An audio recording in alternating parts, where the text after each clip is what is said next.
Good morning everyone. आज का नया टॉपिक आपका स्टार्ट हो रहा है ग्रेविटेशन में बेटा। लास्ट वीडियो में हमने पढ़ा था gravitation due to different size of object बेटा।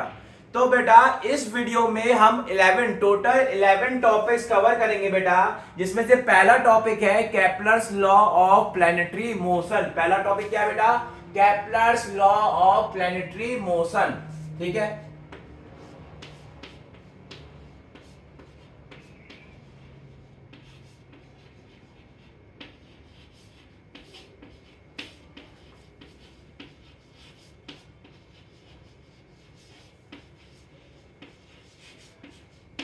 Kepler's law of planetary motion बेटा।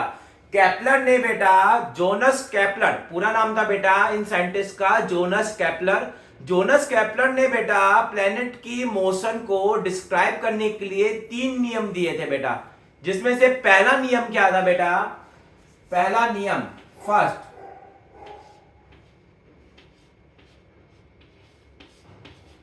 Kepler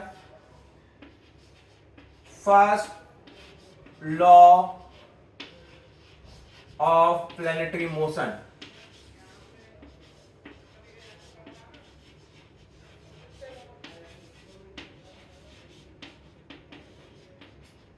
Kepler's first law of planetary motion बेटा, केपलर के पहले नियम के अकॉर्डिंग कोई भी प्लैनेट बेटा, जैसे कि कोई प्लैनेट बेटा आपका, ये सन है बेटा, ये सन है, ये बेटा प्लैनेट है बेटा। यहां पे प्लैनेट क्या है बेटा? ये प्लैनेट है आपका, ये प्लैनेट है बेटा, और ये सन है बेटा। ये प्लैनेट एक पाथ को फॉलो कर रहा है बेटा, ये पाथ दिख रहा है कि नहीं बेटा? ये पाथ को फॉलो कर रहा है। जिस पाथ को फॉलो कहता है उस पाथ को कहते हैं ऑर्बिट। उस पाथ को क्या कहते हैं बेटा? ऑर्बिट कहते हैं बेटा। और बेटा ये ऑर्बिट कैसा है बेटा? शेप में कैसा है बेटा? इलिप्स है। क्या बेटा? इस फिगर को क्या कहते हैं बेटा? इलिप्स कहते हैं। इसे क्या कहते हैं बेटा? इलिप्स कहते हैं। और इस ऑर्बिट को कहेंगे elliptical, elliptical orbit, elliptical orbit. मतलब प्लैनेट एक पाथ को फॉलो करता है, उस पाथ का नाम होता है ऑर्बिट, और जिस पाथ को बेटा ये फॉलो करता है उसे कहते हैं इलिप्टिकल ऑर्बिट कहते हैं बेटा। ये था केपलर का पहला नियम।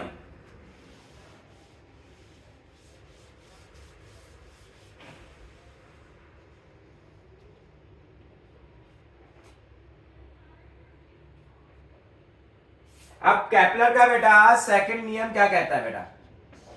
Second law of planetary motion बेटा। केपलर का सेकंड नियम क्या कहता है बेटा? जैसे कि यहां पे सन है बेटा, अब बेटा ये सन ये प्लैनेट आपका इस ऑर्बिट में मूव कर रहा है, इस इलिप्टिकल ऑर्बिट में मूव कर रहा है बेटा। तो सन से और प्लैनेट से एक लाइन को कनेक्ट करेंगे बेटा।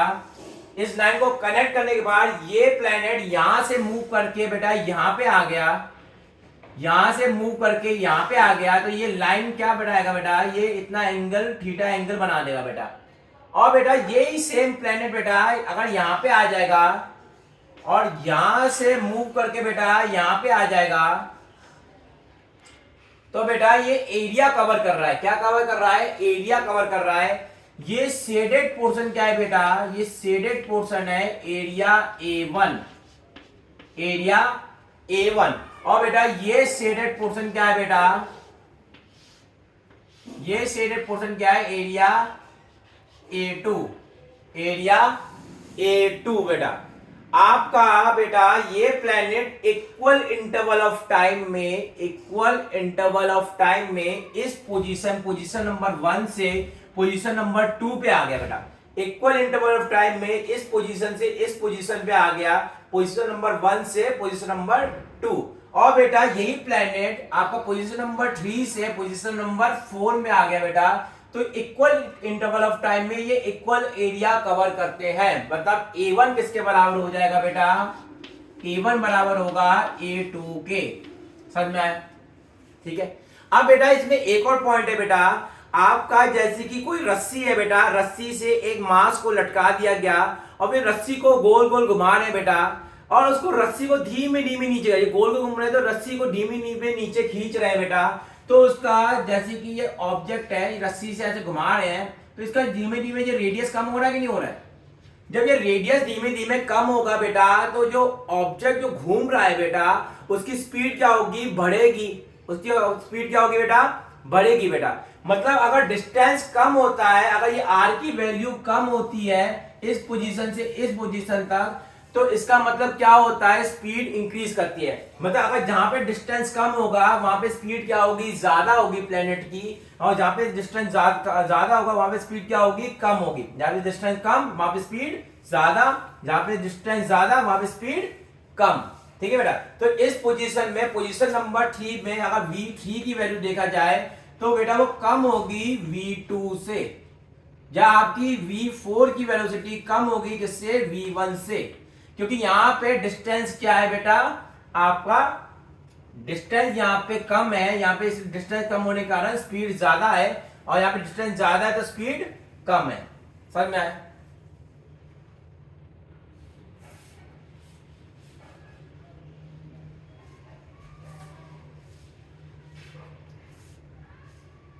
अब बेटा केपलर का तीसरा नियम, Kepler's third law of planetary motion. बेटा केपलर का तीसरा नियम कहता है बेटा कि जो मीन डिस्टेंस होती है, मीन माने एवरेज डिस्टेंस, मीन माने क्या होता है? Average distance. बेटा एवरेज डिस्टेंस कौन सी बेटा? प्लैनेट से सन तक की एवरेज डिस्टेंस। जैसे कि प्लैनेट से सन तक की एवरेज डिस्टेंस क्या ली बेटा? आर ली है बेटा। और बेटा ये प्लैनेट इस कंप्लीट ऑर्बिट में, एक कंप्लीट ऑर्बिट करने में कितना टाइम लगाता है? कैपिटल टी टाइम लगाता है। समझ में आया बेटा? तो बेटा केपलर का थर्ड नियम कहता है कि जो मीन डिस्टेंस है, जो मीन डिस्टेंस आर है, उसका क्यूब प्रोपोर्शनल होगा बेटा किसके? टी स्क्वायर के प्रोपोर्शनल होता है बेटा। ये केपलर का तीसरा नियम था बेटा। इसका मतलब क्या है बेटा? अगर प्रोपोर्शनैलिटी साइन हटता है, ये प्रोपोर्शनैलिटी साइन कहलाता है, ये आपका क्या कहलाता है? प्रोपोर्शनैलिटी साइन कहलाता है। अगर ये प्रोपोर्शनैलिटी साइन हटेगा तो एक कांस्टेंट आएगा। ठीक है बेटा? क्या आएगा बेटा? कांस्टेंट। और इनटू क्या होगा बेटा? टी स्क्वायर होगा बेटा। ठीक है बेटा? R cube divided by T square किसके बराबर हो जाएगा? कांस्टेंट के बराबर हो जाएगा। R cube divided by T square किसके बराबर हो जाएगा? कांस्टेंट के बराबर हो जाएगा। समझ में आया? तो ये था केपलर का third law of planetary motion. समझ में आया? तो ये था हमारा Kepler's law of planetary motion.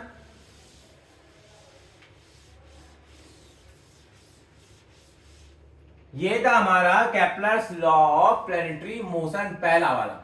अब सेकंड है बेटा inverse square rule. Inverse square rule.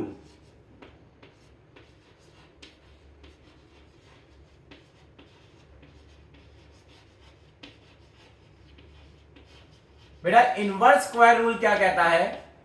आपका जो न्यूटन ने यूनिवर्सल ग्रेविटेशनल लॉ में एक स्टेटमेंट दिया था, वो स्टेटमेंट क्या था कि gravitation force is inversely proportional to separation between the two bodies का होल का स्क्वायर। मतलब F is inversely proportional to separation between two bodies R का होल का स्क्वायर। इसके इनवर्सली प्रोपोर्शनल होता है, और इसी बेटा इसी आपके रूल को कहते हैं बेटा इनवर्स स्क्वायर रूल। अब बेटा इसको प्रूव करेंगे। ये न्यूटन ने कैसे गैस किया कि ये F इनवर्सली प्रोपोर्शनल होता है R स्क्वायर के, ये हम अपना ड्राइव करेंगे बेटा। देखो इसमें न्यूटन ने एक अजम्पशन लिया बेटा, न्यूटन ने एक अजम्पशन लिया। वो अजम्पशन क्या था कि orbits are circular, orbits are circular. जिस देखो प्लैनेट्स सन के चारों ओर बेटा इलिप्टिकल ऑर्बिट में मूव करते हैं। ये केपलर का पहला नियम है बेटा। मगर न्यूटन ने अपना डेरिवेशन करने के लिए एक अजम्पशन ले लिया, एक अज्यूम कर लिया कि है ना जितने भी प्लैनेट्स है वो बेटा ऑर्बिट में कैसे मूव कर रहे हैं, सर्कुलर ऑर्बिट में मूव कर रहे हैं बेटा, सर्कुलर ऑर्बिट में मूव कर रहे हैं बेटा।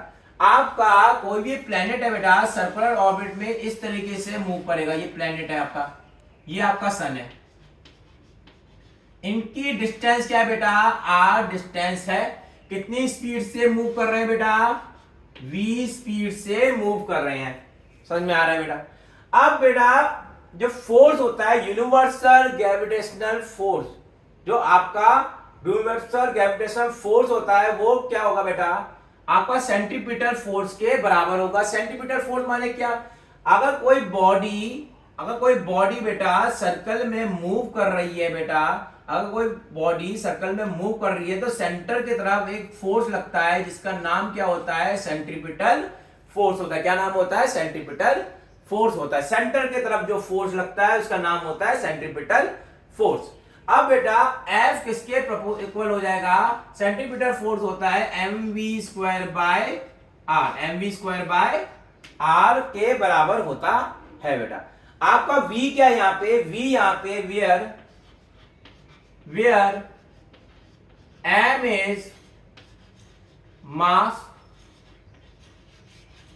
is mass of planet। ठीक है बेटा। v क्या है बेटा, स्पीड ऑफ प्लैनेट।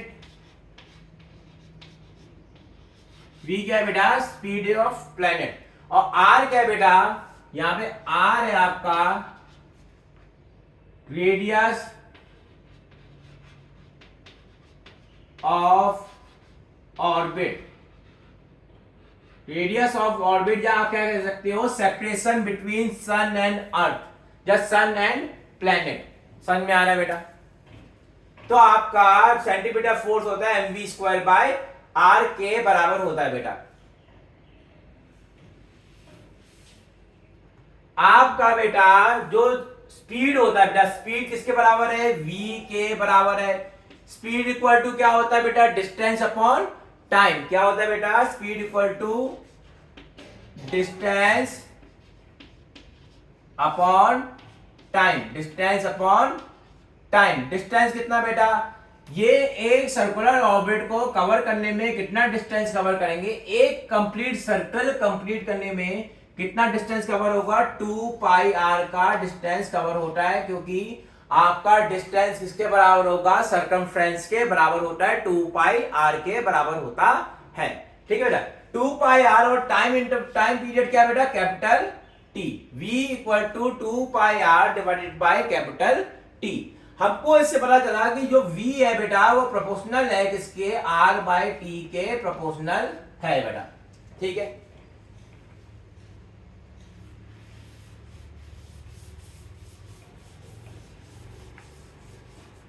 अब देखो बेटा, आपका जो फोर्स है बेटा, फोर्स किसके डायरेक्टली प्रोपोर्शनल है, force directly proportional to v² by R के डायरेक्टली प्रोपोर्शनल है बेटा। यहां से क्योंकि m कांस्टेंट था तो प्रोपोर्शनलिटी साइन लगाने पे बेटा m हट जाएगा, क्या हो जाएगा, f is directly proportional to v² by R के डायरेक्टली प्रोपोर्शनल होगा। ठीक है बेटा। अब यहाँ पे v किसके प्रोपोर्शनल है, r बाय टी के प्रोपोर्शनल है, और f प्रोपोर्शनल है v² बाय r के प्रोपोर्शनल है। आपको v का स्क्वायर करना है। इक्वेशन नंबर 2 का स्क्वायरिंग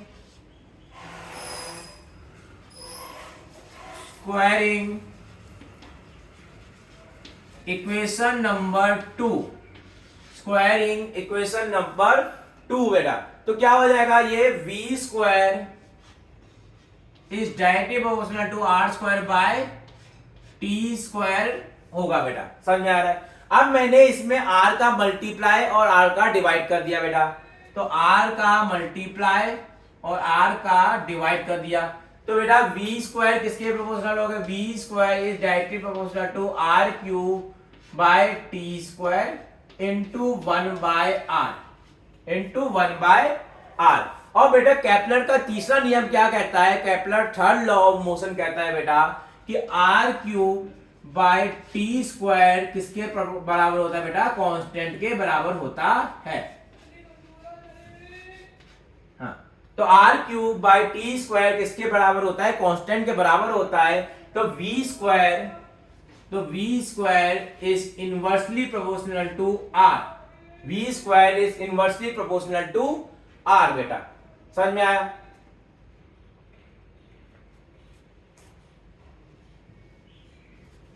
आपकी V square is inversely proportional to R आया बेटा। तो इसकी वैल्यू का यूज करके बेटा इक्वेशन नंबर थर्ड, इस इक्वेशन नंबर थर्ड की वैल्यू का यूज करके इसमें पुट कर देंगे, इक्वेशन नंबर 1 में पुट कर देंगे। पुटिंग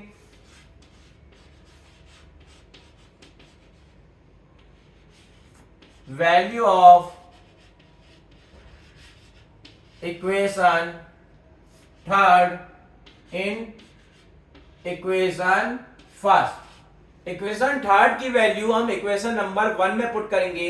तो f किसके प्रोपोर्शनल हो जाएगा, f is proportional to 1/r into 1/r के प्रोपोर्शनल हो जाएगा बेटा। और 1/r इंटू 1/r कितना हो जाएगा बेटा, f is inversely proportional to r square. f is inversely proportional to r square के इनवर्सली प्रोपोर्शनल हो जाएगा बेटा, समझ में आया। f is inversely proportional to r square. तो इस तरीके से ये इनवर्स स्क्वायर रूल आता है बेटा, ठीक है। तो ये था हमारा second topic, inverse square rule, समझ में आया।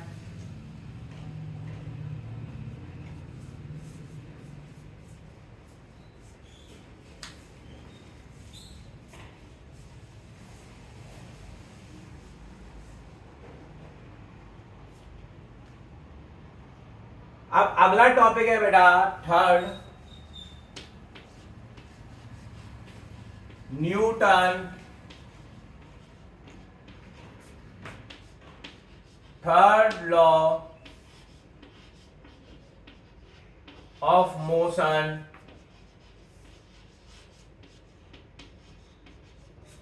And gravitation.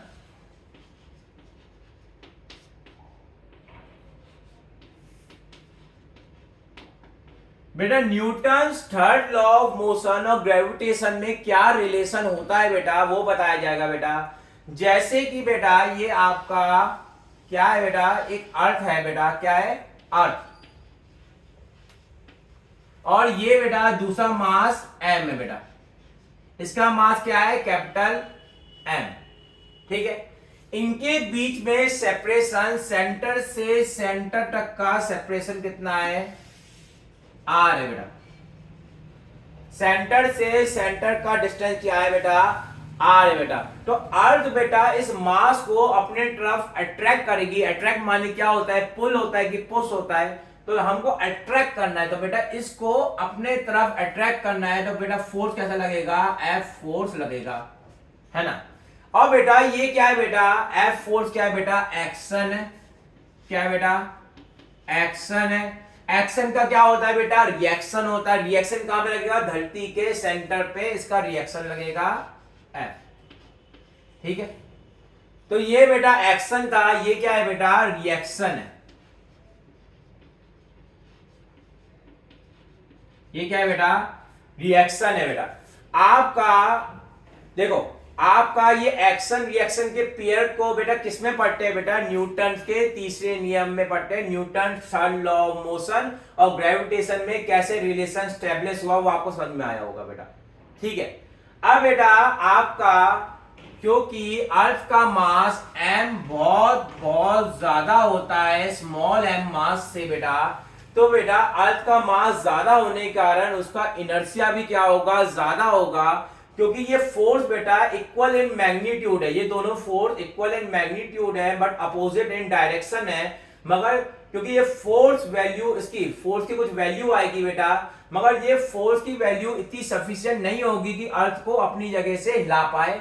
क्यों नहीं हिला पाएगा, क्योंकि अर्थ का मास ज्यादा है। मास ज्यादा होने से इनर्शिया ज्यादा हो गया, इनर्शिया ज्यादा होने से वो अपनी स्टेट को चेंज नहीं करेगा, अपनी स्टेट को चेंज नहीं करेगा। मगर ये स्मॉल एम मास बेटा, क्योंकि इसका मास कम है, एम का मास बहुत कम है, इसलिए इसका इनर्शिया भी कम होगा, तो ये अपने स्टेट को बेटा चेंज कर जाएगा इस फोर्स के कारण। मतलब धरती तो बहुत धीमे धीमे आगे बढ़ेगी, मगर ये स्मॉल एम मास बहुत तेजी से धरती की तरफ अट्रैक्ट हो जाएगा।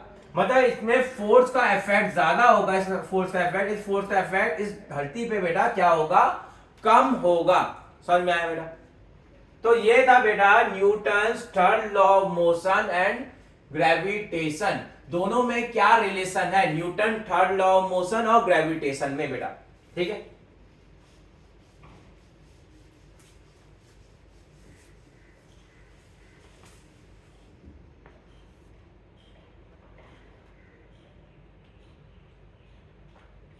बेटा अगला है बेटा फोर्थ, आपका है बेटा फ्री फॉल। फ्री फॉल माने क्या?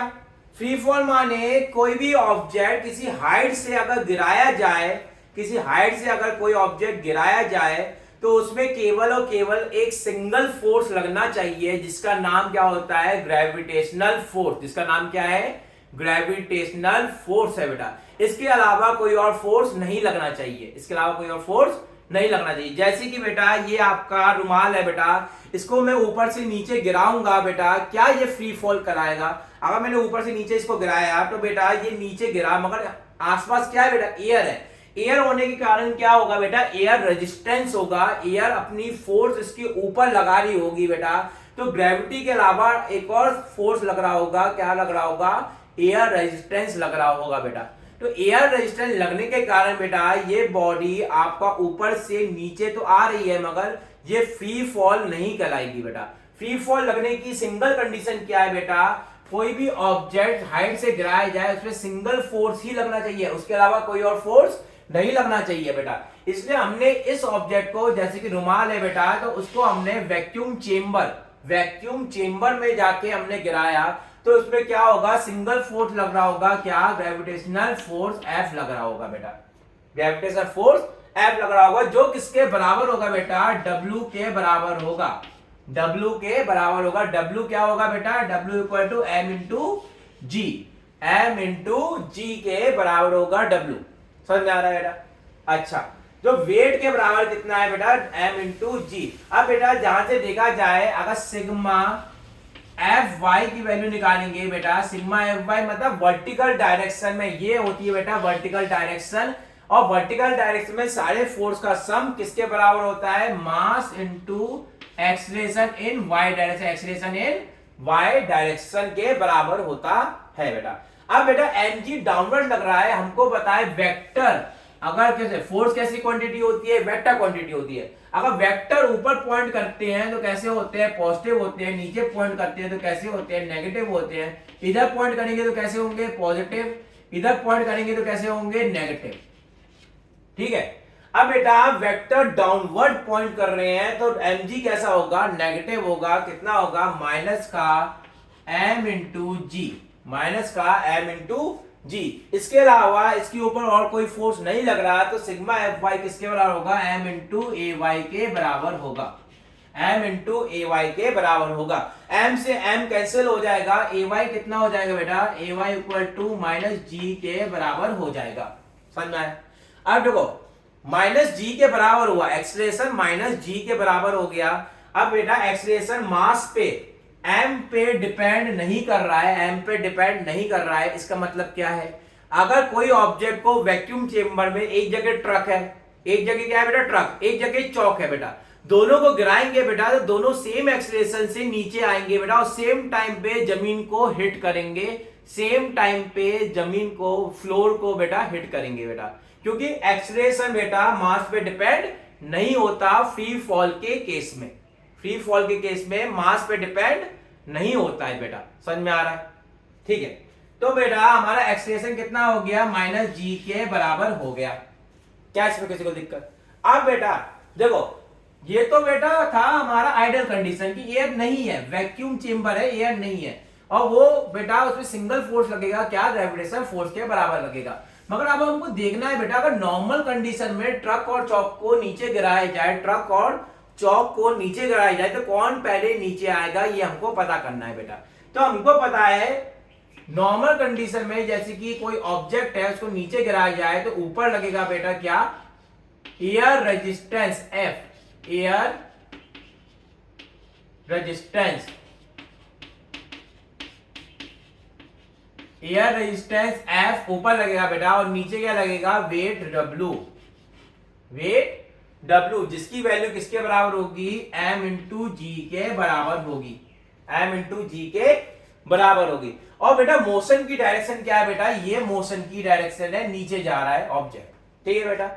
अब बेटा हमको देना है sigma F Y equal to M into A Y, M into A Y. Force आपका ऊपर की डायरेक्शन में पॉइंट कर रहा है तो कैसा हो जाएगा, प्लस का एफ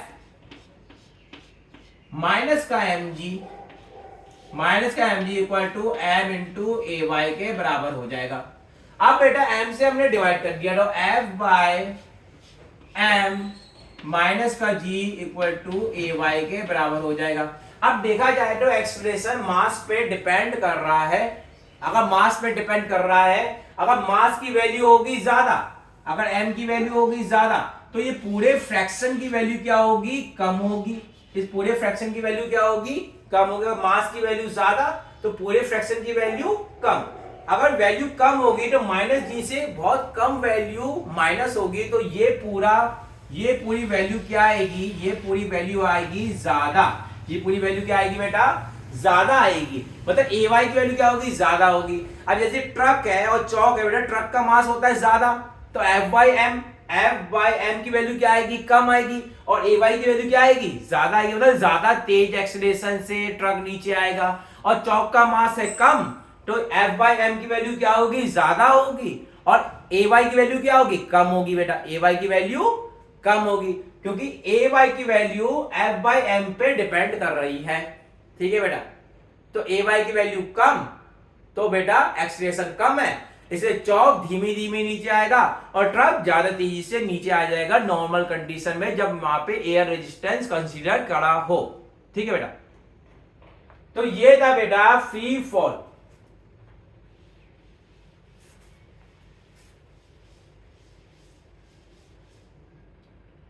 अगला बेटा तो फ्री फॉल हमारा कवर हो गया। अगला टॉपिक है हमारा acceleration, acceleration due to gravity, acceleration due to gravity, ठीक है बेटा। एक्सेलरेशन ड्यू टू ग्रेविटी क्या है बेटा, इसको डिनोट करते हैं स्मॉल जी से। इसे डिनोट करते हैं किससे, स्मॉल जी से डिनोट करते हैं। आपका कोई जैसे कि अर्थ है बेटा, जैसे कि क्या है अर्थ, बेटा अर्थ के ऊपर एक छोटा सा मास रखा है जिसका क्या है बेटा, मास m है बेटा, और धरती का मास कितना है, कैपिटल M है बेटा, ठीक है। तो धरती के ऊपर रखा है तो इन दोनों के बीच में बेटा आपका ग्रेविटेशन फोर्स कितना लग रहा होगा, यूनिवर्सल ग्रेविटेशनल लॉ के अकॉर्डिंग बेटा किसके बराबर होगा, capital G capital M upon small into small m divided by r square, ठीक है। और बेटा F किसके बराबर होगा, F equal to mass of the earth capital M mass of the object small m divided by capital R square के बराबर होगा। और कैपिटल R क्या है वहां पे, where capital R is radius, radius of earth, क्या है बेटा, capital R radius of earth. और बेटा कैपिटल M क्या है बेटा, मास of earth, mass of earth. और बेटा स्मॉल m क्या है, mass of object, mass of object है बेटा, ठीक है। तो आप F इक्वल टू क्या हो जाएगा, capital G capital M into small m divided by R square के बराबर होगा, ठीक है।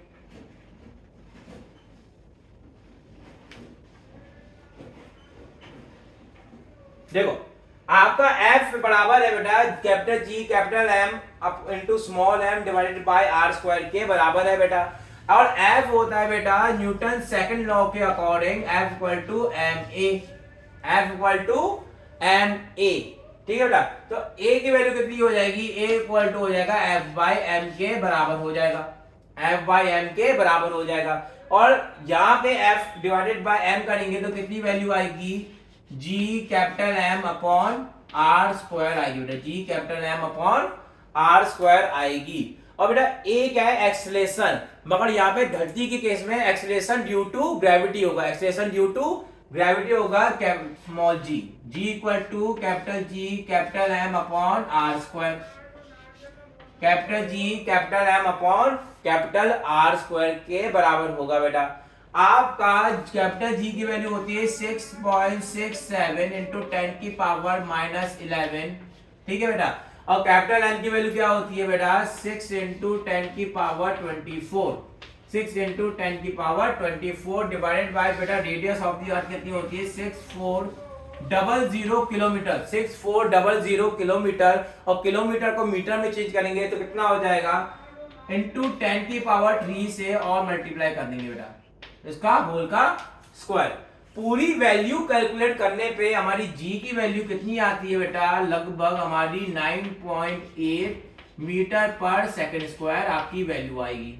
जी की वैल्यू कितनी होगी, 9.8 मीटर पर सेकंड स्क्वायर। ये होता है एक्सेलरेशन ड्यू टू ग्रेविटी, जी की वैल्यू 9.8 मीटर पर सेकंड स्क्वायर। ठीक है,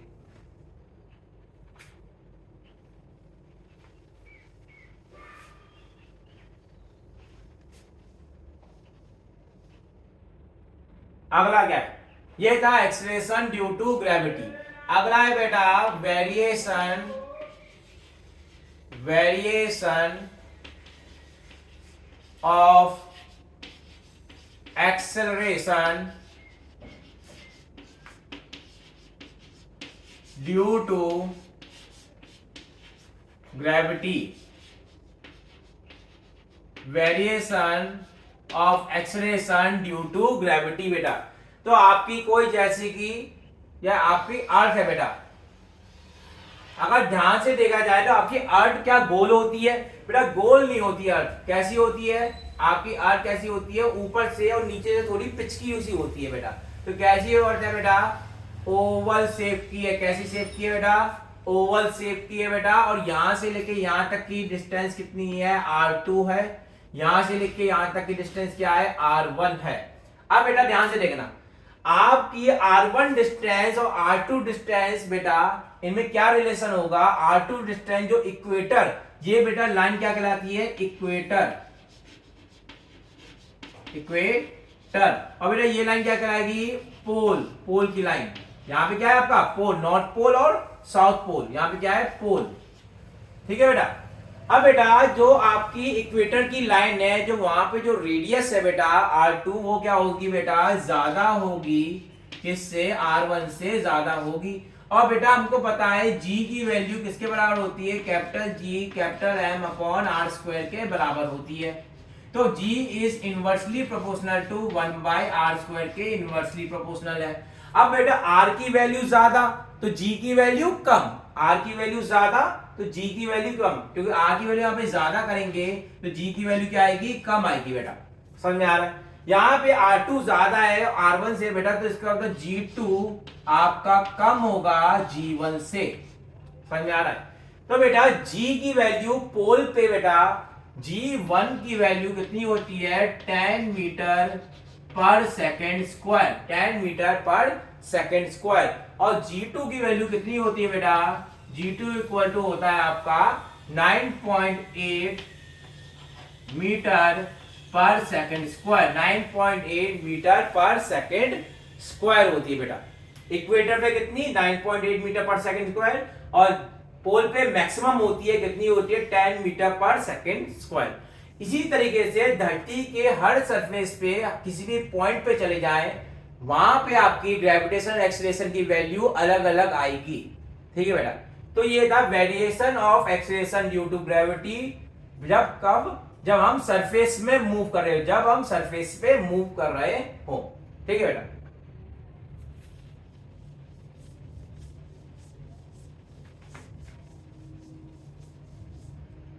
अब बेटा हमारी जैसे कि अर्थ है बेटा,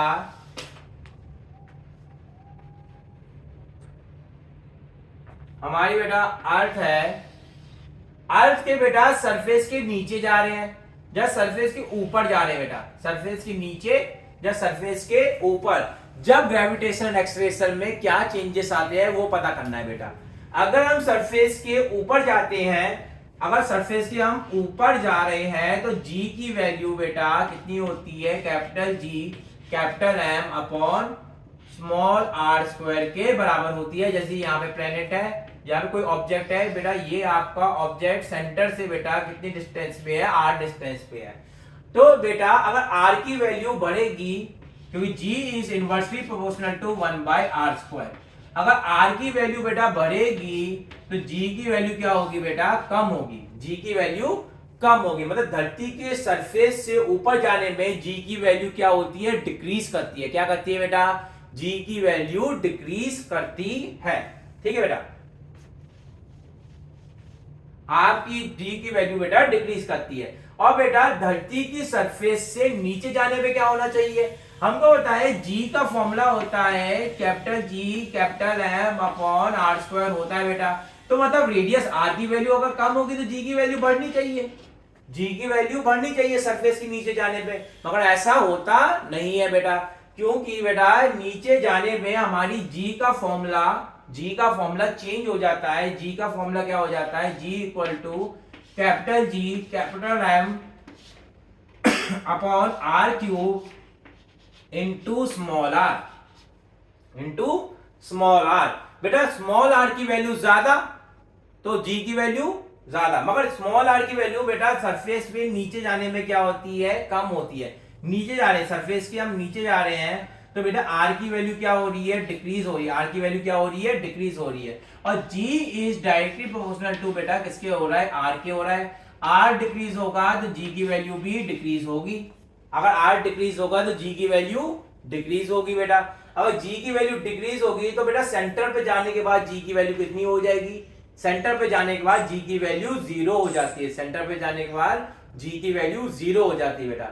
अब बेटा जी की मैक्सिमम वैल्यू कहां पे होती है बेटा, जी की maximum value eight the surface होती है, जहां पे धरती की सरफेस है बेटा वहां पे जी की वैल्यू मैक्सिमम होती है। क्या होती है बेटा, मैक्सिमम होती है। और बेटा इसका मतलब जी decrease on going upward and downward from the surface of earth, from the surface of अर्थ। ठीक है, डाउनवर्ड जाए कि अपवर्ड जाए, दोनों केस में जी की वैल्यू डिक्रीज होती है। And G is maximum at the surface, surface पे बेटा जी की वैल्यू क्या होती है, मैक्सिमम होती है। G is maximum at the surface of earth. समझ में आया, g is maximum at the surface of earth. बेटा मतलब जी की वैल्यू अगर सरफेस पे मूव करेंगे तो पोल पे क्या होती है, मैक्सिमम होती है, इक्वेटर पे क्या होती है, मिनिमम होती है। कितनी होती है, 9.8 मीटर पर सेकेंड स्क्वायर। ठीक है बेटा, और बेटा पोल से अब सरफेस से ऊपर जाने में जी की वैल्यू डिक्रीज होती है, सरफेस से नीचे जाने में जी की वैल्यू डिक्रीज होती है। मैक्सिमम कहां पे होती है, सरफेस पे मैक्सिमम होती है। ठीक है बेटा,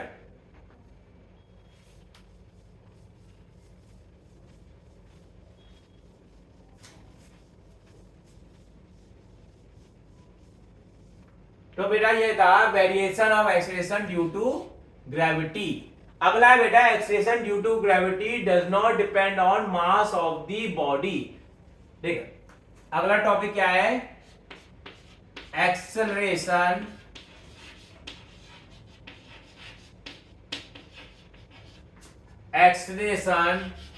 due to gravity does not depend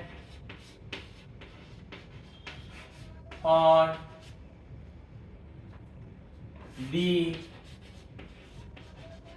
mass of the body, acceleration due to gravity does not depend on mass of the body बेटा। तो एक्सलेशन ड्यू टू ग्रेविटी मतलब जी की वैल्यू कितनी होती है, capital G capital M upon are square के बराबर होती है। तो बेटा capital G capital M upon capital R square बेटा आपका इसमें स्मॉल एम आ रहा है क्या मास ऑफ द ऑब्जेक्ट आ रहा है क्या?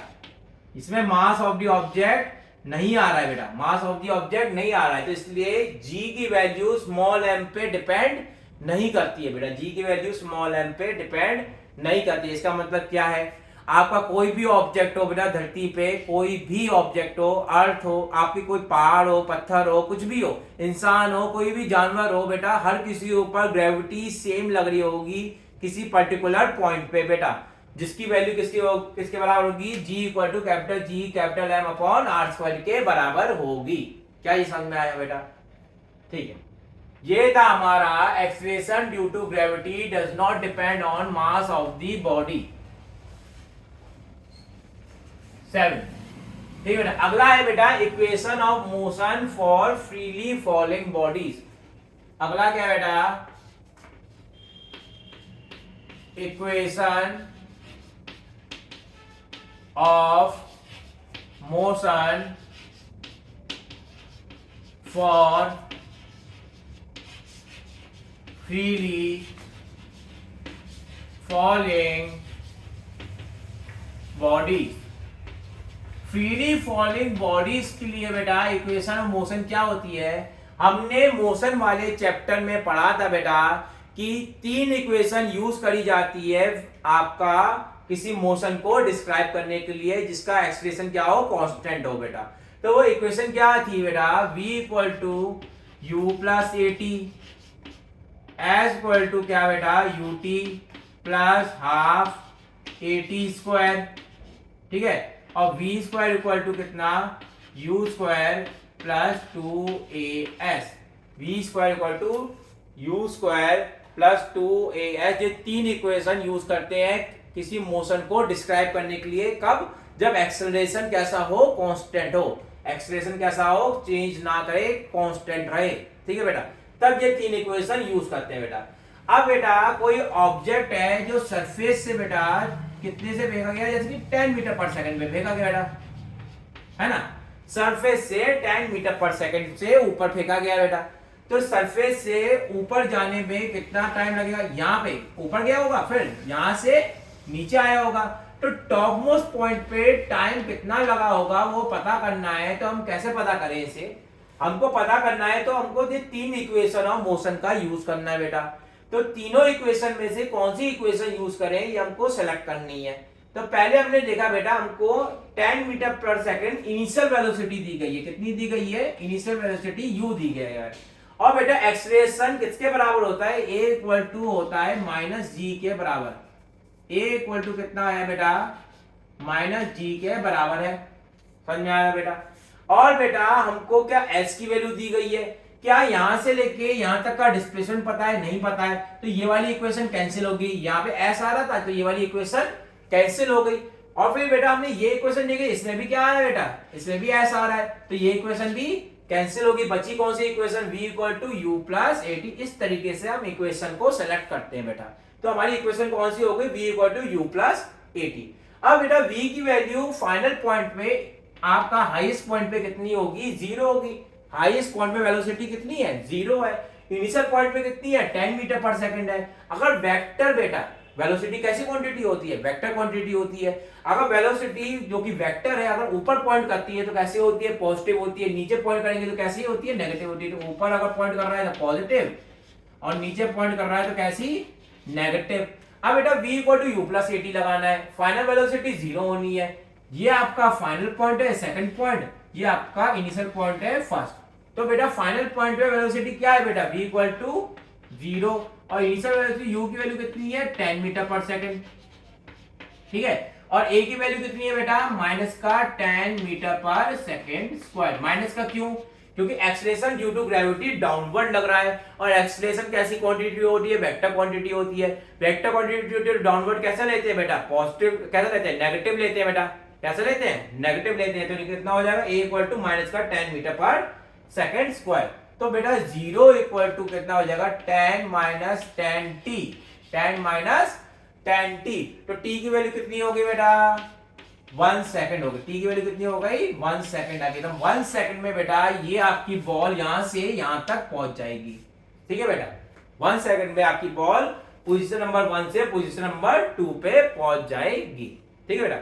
अब बेटा हमको निकालना है कि यहां से लेके यहां तक का डिस्प्लेसमेंट s की वैल्यू कितनी होगी। ये s की वैल्यू हमको कैलकुलेट करनी है बेटा।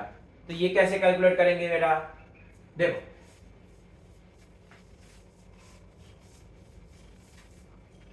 हमारे पास तीन इक्वेशन ऑफ मोशन है v equal to you plus A T, ठीक है, s equal to U T plus half A T square,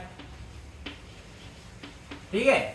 और दूसरा क्या है बेटा v square equal to U square plus 2as। ये तीन इक्वेशन है बेटा। हमको सिलेक्ट करना है कौन सी इक्वेशन का यूज करें जिससे हमारी s की वैल्यू आ जाए, जिससे हमारी s की वैल्यू आ जाए बेटा।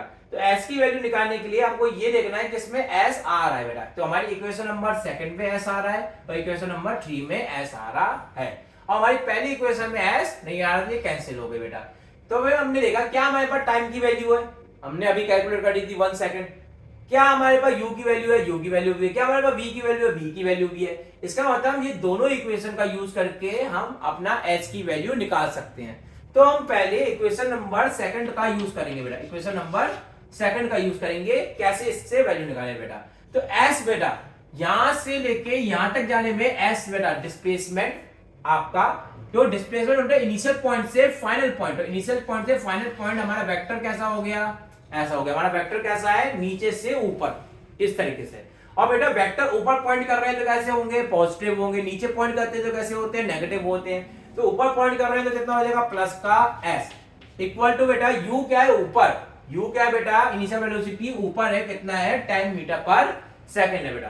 तो कितना हो जाएगा 10 इंटू टी, टी की वैल्यू 1 माइनस का हाफ इंटू 10 माइनस क्यों क्योंकि जी ए की वैल्यू माइनस 10 है, 10 इंटू टी स्क्वायर, टी की जगह क्या पुट करेंगे 1 का स्क्वायर। समझ में आया बेटा। तो 10 इंटू 1 कितना हुआ 10 माइनस का 5 कितना हो गया बेटा 5 मीटर हुआ। एस की वैल्यू कितनी आई 5 मीटर आ गई। समझ में आया बेटा। अब बेटा हमने थर्ड इक्वेशन से देखेंगे क्या हमारी सेम वैल्यू आ रही है दोनों से, क्या हमारी सेम वैल्यू आएगी दोनों से, ये हमको पता करना है बेटा। तो v square equal to U square plus 2as। हमारा v की वैल्यू कितनी है 0, तो 0 का स्क्वायर इक्वल टू u की वैल्यू 10 का स्क्वायर प्लस कितना 2 इंटू a की वैल्यू माइनस का 10 इंटू s, ठीक है बेटा। तो हमारी s की वैल्यू कितनी आ गई, s इक्वल टू आया 5 मीटर। s की वैल्यू कितनी आई यहां से कैलकुलेट करने के बाद 5 मीटर आई। कैसे आई बेटा 10 का स्क्वायर कितना 100, 100 डिवाइडेड बाय 20 कितना होगा 5 होगा, ठीक है बेटा। 5 मीटर यहां से भी आ रही है 5 मीटर यहां से भी आ रही है, इसका मतलब हमारा आंसर बिल्कुल सही निकला है, ठीक है बेटा।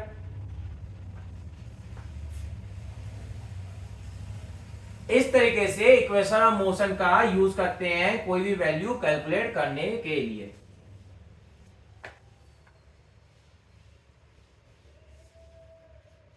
देखो ये था हमारा point number 8 equation of motion for freely falling bodies. बेटा अब इक्वेशन अब क्वेश्चन कौन सा बेटा 9 क्या बेटा मास। मास क्या होता है बेटा, मास क्या बेटा होता है अमाउंट, देखो amount of substance, amount of substance contained in a body is called is called mass. Amount of substance contained in a body is called mass. किसी बॉडी में जितना अमाउंट है, बेटा आपने केमिस्ट्री में पढ़ा होगा मैटर इन अवर सराउंडिंग में, कि अगर मास को कैसे कहेंगे, अमाउंट ऑफ सब्सटेंस, मतलब जितने पार्टिकल्स एक बॉडी के अंदर है बेटा, उस पार्टिकल्स का मास, टोटल मास किसके बराबर होता है, मास के बराबर होता है बेटा। ठीक है, और आपका बेटा मास कैसी क्वांटिटी होती है, it is a scalar quantity, it is a scalar quantity, it is a scalar quantity बेटा। ठीक है, कैसी क्वांटिटी होती है, स्केलर क्वांटिटी होती है। मास की एसआई यूनिट, एसआई यूनिट क्या होती है बेटा, SI unit of mass is kilogram, क्या होती है बेटा, केजी होती है। समझ में आ रहा है, ऐसा unit of mass is kilogram.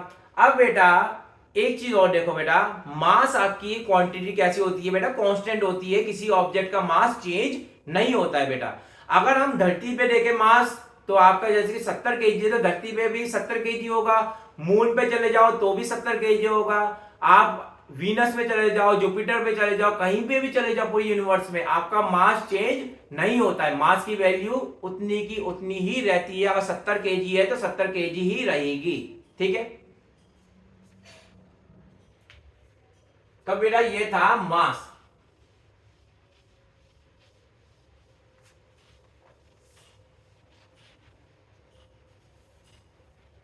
अगला है बेटा वेट।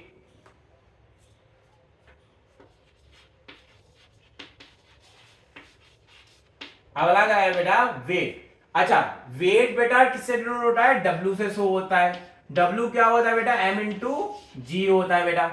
समझ में आ रहा है, तो धरती की सरफेस पे जी की वैल्यू चेंज होती है, तो बेटा इक्वेटर में जी की वैल्यू मिनिमम कितनी होती है, 9.8 मीटर पर सेकंड स्क्वायर, और बेटा एक मून पोल पे क्या होती है बेटा, 10 मीटर पर सेकंड स्क्वायर। तो बेटा जी की वैल्यू चेंज होने के कारण आपका वेट की वैल्यू भी चेंज हो जाती है। मास की वैल्यू कांस्टेंट रहती है, जैसे हमने पहले बताया था बेटा। तो वेट की वैल्यू चेंज करने की जिम्मेदारी किसके पास है, जी के पास है। जी चेंज होता है तो वेट की वैल्यू भी चेंज हो जाती है। जैसे धरती की सरफेस पे वेट की वैल्यू मैक्सिमम होगी, धरती के ऊपर चले जाओगे तो वेट की वैल्यू डिक्रीज करने लगेगी, और धरती के नीचे जाओगे तो वेट की वैल्यू फिर से डिक्रीज करेगी। सेंटर पे जाने पे, धरती के सेंटर पे जाने के पे वेट की वैल्यू क्या हो जाती है, 0 हो जाती है। और बेटा वेट एक क्या होता है बेटा, weight is a vector quantity, weight is a vector quantity, क्योंकि बेटा वेट भी एक काइंड ऑफ फोर्स होता है, वेट भी एक काइंड ऑफ फोर्स होता है बेटा।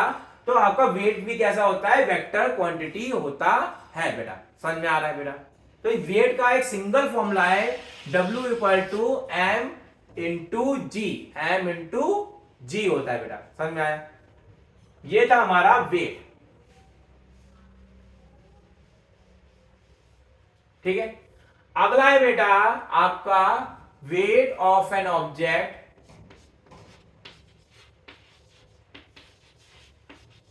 Weight of an object on moon, weight of an object on moon. बेटा मून पे वेट कितना होता है ये हमको पता करना है बेटा। हमको पता है बेटा वेट आपका कितना होता है बेटा, वेट होता है m into g, m into जी। आपका मास तो कांस्टेंट रहता है, मास तो कांस्टेंट रहता है, चेंज कौन करता है बेटा, जी चेंज होता है। क्या चेंज होता है, जी चेंज होता है। मगर इसका मतलब क्या है, हम जी की वैल्यू निकाल ले मून का, तो हमको वेट का भी वैल्यू पता चल जाएगी। ठीक है बेटा, हमारा जी कितना होता है, g equal to capital G capital M upon are square के बराबर होता है। समझ में आया बेटा। आपका मास ऑफ अर्थ किसके बराबर होता है बेटा, 100 टाइम्स बराबर होता है मास ऑफ मून के, मास ऑफ मून के 100 टाइम्स बराबर होता है बेटा। और बेटा radius of earth, radius of अर्थ किसके बराबर होता है बेटा, 4 टाइम्स बराबर होता है रेडियस ऑफ मून के। ठीक है बेटा, रेडियस ऑफ अर्थ किसके बराबर होता है, 4 टाइम्स रेडियस ऑफ मून के बराबर होता है। और मास ऑफ अर्थ किसके बराबर होता है, 100 टाइम्स मास ऑफ मून के बराबर होता है बेटा। हमारी जो जी की वैल्यू होती है, g equal to capital G, अब g of earth equal to mass of earth divided by radius of earth का होल का स्क्वायर। ठीक है, तो g into mass of earth कितना बेटा 100 mm, 100 mm अपॉन बेटा रेडियस ऑफ मून कितना बेटा 4 टाइम है ना, रेडियस ऑफ अर्थ किसके बराबर होता है 4 टाइम रेडियस ऑफ मून के बराबर होता है, तो ये इतना हो जाएगा बेटा। स्क्वायरिंग करी तो कितना आ गया बेटा 100 divided by 16 into G capital M M upon are M का स्क्वायर, आर एम का स्क्वायर। ठीक है बेटा,